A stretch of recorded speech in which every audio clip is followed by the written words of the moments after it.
Hello, I'm Hannah, and this is Hannah's Books.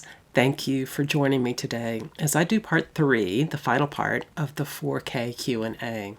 I think this one will be a bit shorter than the last two. Let's get started. First, Alice at the Great Channel, Alice on the Giant Bookshelf, says, if you could create a new subgenre that combines two of your favorite existing subgenres, what would that subgenre be? And is there a book that you've read that you think fits or almost fits into the new genre? Well, as many of you may have noticed, I really love reading biographies, especially biographies of authors, many of which I've reviewed, including several for Open Letters Review, edited by Booktubes' own Steve Donahue. Biographies seem like a wonderful genre to choose right now, given the fact that it is People April, run by Roz at Scally About the Books and Elizabeth at Bookwins and Books. I'll be making a full video for that at some point. I suppose another favorite genre of mine is memoir, and I must say that I really enjoy mashups of memoir and biography when they're done well. A fairly recent example that I loved, and which I've mentioned on this channel several times, is Jenn Shapland's fascinating and intensely personal book about how the books and the life of Carson McCullers shaped her own life. The title of her book even points to that blending of genres, my autobiography of Carson McCullers, instead of autofiction, where an author blends autobiographical details into a novel. Shapland blends autobiographical details into biography. I suppose autocriticism, that is, combining autobiography and literary criticism, might also be a favorite mashup genre when it's done well. I don't especially like when literary critics talk about themselves a lot when they're supposed to be giving a full, deep review of another book. But I tend to love it if the mashup is done more deliberately, specifically with the goal of talking about how reading a particular book or set of books affected the author. Two examples I've really enjoyed recently are My Life in Middlemarch by Rebecca Mead and Austen Years by Rachel Cohen. I think I reviewed the latter for Open Letters Review, and I will leave a link to it down in the description box. I want to mention another genre mashup. I used to read a ton of mystery novels, and although I haven't been in a deep mystery kick for years, I do love mystery starring famous authors as detectives, or including these authors in some other important way. Last week I read The Wharton Plot, starring the American author Edith Wharton as the sleuth, and I'll try to talk about it sometime soon. After my big Willa Cather blowout in December, I ran across a couple of mysteries starring Cather and her longtime partner Edith Lewis. And when I was talking about this niche genre with a friend who loves the Transcendentalist, he handed me a copy of this Thoreau mystery, which I think has at least one follow-up as well. I know there's also a series where Beatrix Potter solves mysteries. And just yesterday, I picked up from my library a couple of mysteries highlighting Emily Dickinson. After finishing the beautiful and very thick new collection of her letters, I'm finding myself in need of more Dickinson. Okay, Cthulhu Elena asks a couple of questions. First, she says, what is a genre of books that you really don't like? Biographies? Fantasy? Self-help? Well, as I just said, I love biographies, especially biographies of authors. And while I read very few books of genres like fantasy or science fiction or contemporary romance, I certainly wouldn't say I dislike them. I've never read a horror novel, but I suspect I would not like most books in that genre. I'm kind of a wimp. But I'm thinking about trying one out sometime soon. I suppose the genre I dislike the most is YA fiction. I know many readers love it, whether they're young themselves or not, But for me, YA fiction often lacks nuance. Things are frequently overdrawn, too dramatically good or bad for me. I read a fair bit of YA in the very early days, back when a young friend was recommending some of her favorites to me and to my spouse David. We wanted to be able to talk about them with her. One of my very readerly adult friends, who reads all kinds of books, also really appreciates what YA fiction can do that most fiction written for adults does not do. And at some point, I really ought to plan a buddy read with her so she can talk me through her perspective more deeply. Is it still called a buddy read if it's in person? I'm not certain of that. Elena's second question is especially interesting. What is the book that you wish had a different ending? I've been playing over this all morning before filming this video. Weirdly, I'm terrible with keeping plots in my head after reading a book. The characters, the emotions, the imagery, even some of the language really sticks with me. But as soon as I close a book, I forget what happened in it. But I think I've come up with two examples. One, a very big picture of the ending, and one, a tiny part. The big part. I was so disappointed in the ending of the Harry Potter series. It's a long story, but my spouse and I read them aloud to each other as they were released. My son didn't get started until much later, when he was old enough to be reading them, and he read them one each year on his birthday. But David and I had to wait a very long time for each next book to be released, and we used to try to predict what might happen. We came up with great ideas, but then when we actually read the newly released volumes, they all seemed dramatically better than anything we came up with, at least until the last two books. We had developed a storyline we loved, and we were thinking that the real ending would, of course, vastly outdo what we came up with. And it didn't. We liked our own version much, much better. Sadly, I can't remember exactly what we put together, although I'm pretty sure we stuck our notes in our big filing cabinet. Anyway, I was extremely disappointed by the last two books of Harry Potter. One that is quite a different story is Jane Eyre, my favorite book ever. I know a lot of people struggle with the resolution of one of the main storylines in the book for understandable reasons, but that isn't my issue. For me, I struggle literally with the last page of the book. There is nothing spoilery about this, incidentally.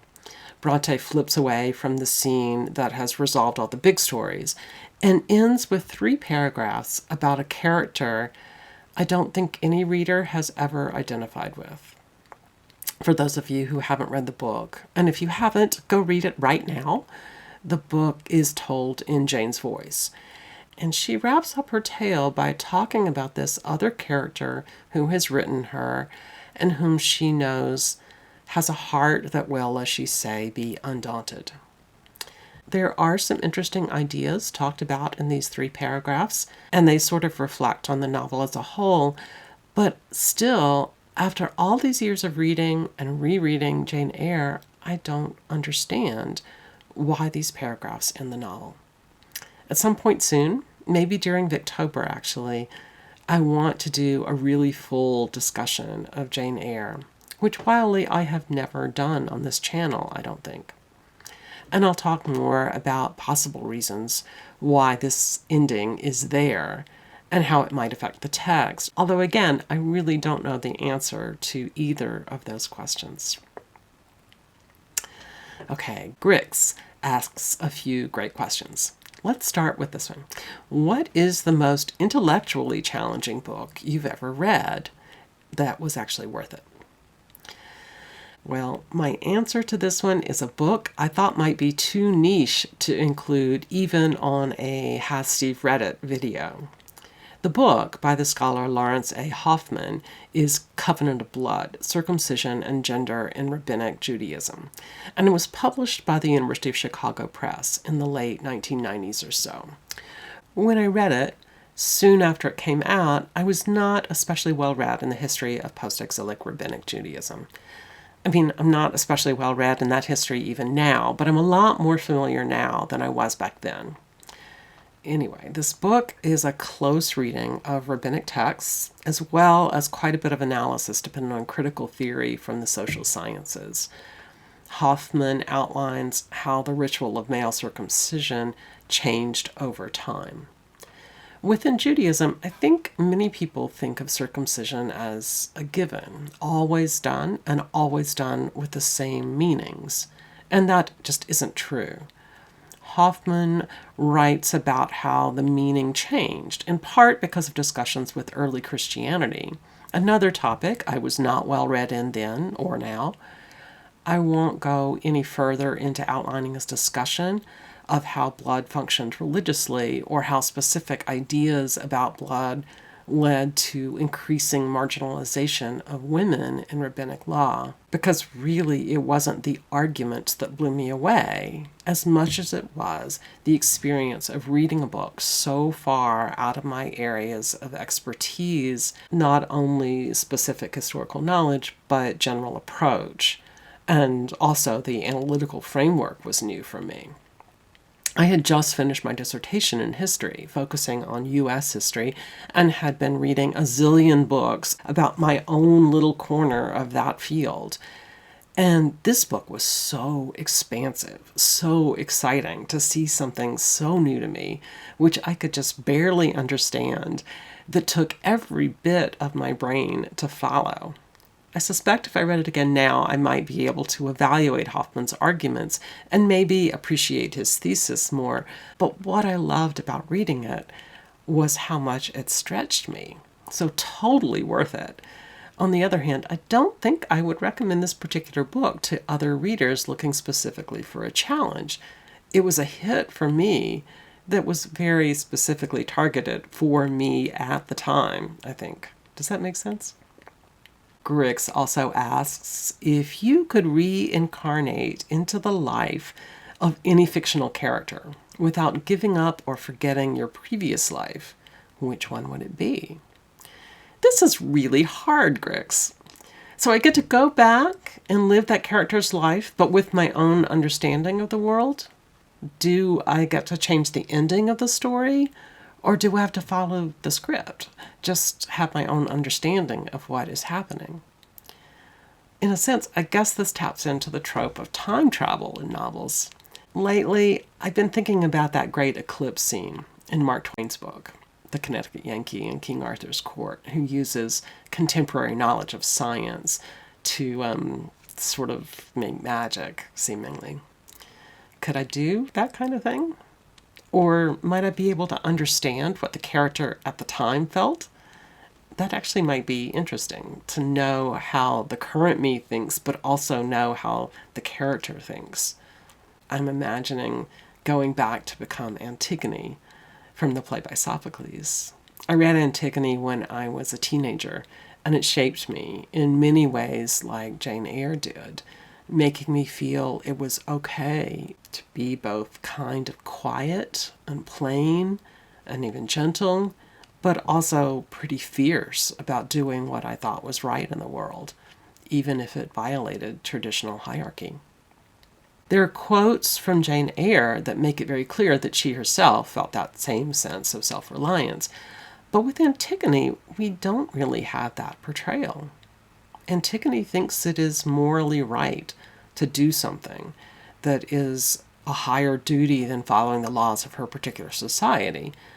But does she have that sense that I think modern people do, that we should do what we personally think is moral, even if other people don't share the same ideas about what is moral or immoral? I really just want to go back and have a long conversation with her. My apologies if this answer sounds a little wacky. And the last of the questions from Grix.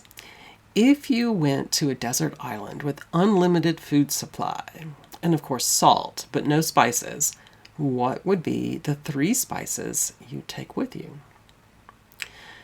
Now, this is my kind of question. In real life, I recently flew to a place where I was in charge of some of the cooking, and I had to choose a very small collection of spices to take with me.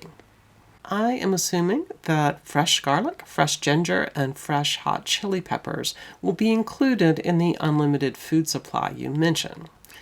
So, 3 other seasonings. I don't think I cook much of anything without black pepper, so that will be my number 1 essential.